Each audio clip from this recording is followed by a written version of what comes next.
काय मागणी आहे नक्की तुमची? कोणत्या वक्तव्यावर जितेंद्र आव्हाड यांचा आक्षेप आहे?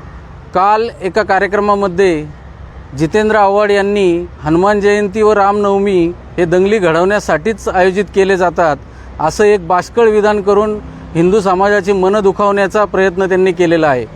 गेल्या काही वर्षांपासून एक सॉफ्ट टार्गेट म्हणून हिंदू समाजाचा वापर केला जातो अनेक गोष्टी। मग आपण आणि त्यातल्या त्यात विशेष म्हणजे जितेंद्र आव्हाड हे हिंदू विरोधी म्हणूनच प्रसिद्ध आहेत आणि त्यांची तीच ओळख त्यांना आवडती का काय असा प्रश्न पडतोय। कारण गेल्या काही वर्षापासून औरंगजेब असेल, अफजल खान असेल यांचं उदात्तीकरण, छत्रपती शिवाजी महाराज जर औरंगजेब किंवा अफजल खान नसते तर शिवाजी महाराजांना महत्त्व काय अशा पद्धतीचं विधान करून छत्रपतींच्या कार्याचा त्यांनी अपमान केलेला आपण बघितला।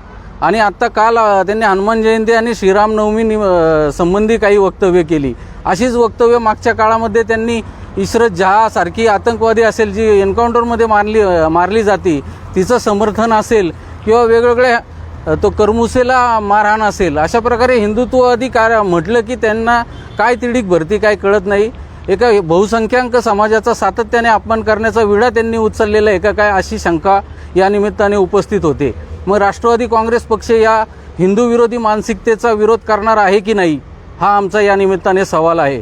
आणि याच विषयावर आम्ही त्यांच्यावर गुन्हा दाखल करावा ही मागणी करण्यासाठी आज तळेगाव दाभाडे पोलीस स्टेशनला आलेलो आहे।